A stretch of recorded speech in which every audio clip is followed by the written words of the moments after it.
kei wa lem Chris Jesu akalong kim hi ka hau sang na le ka go man pa pe na hi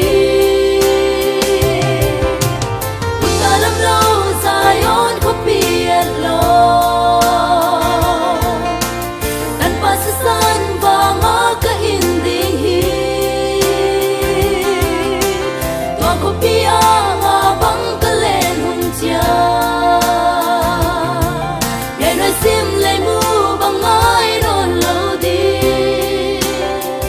mu tang ton hon dam pa pha di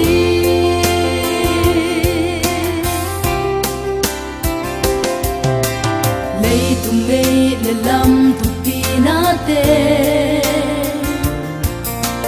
tang ton dai ding khat len song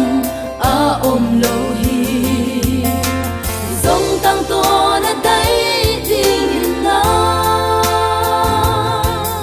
tong se su wangin kan nei ta nun nuam lo i utalam lo Zion ko pi lo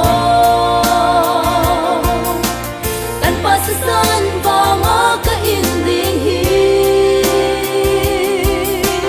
to ko pia nga bang ka len hun chia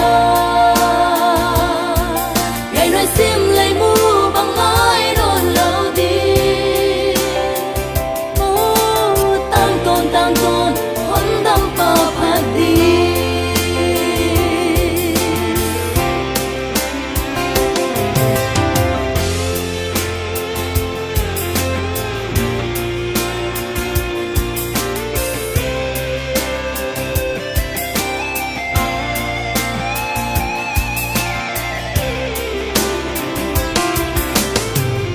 bài gam kêu hun ka zot lain hun ka zot lain hak sat na le boy na te hon tuam zela lung liap lo in ma suan zel ni nge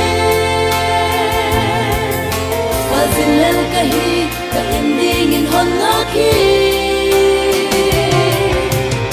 ta lam lo Zion ko pi lo san ba nga ka inding hi ba ka in ba ko pia nga bang ka len hun chia ye noi sim lei mu bang ai don lo di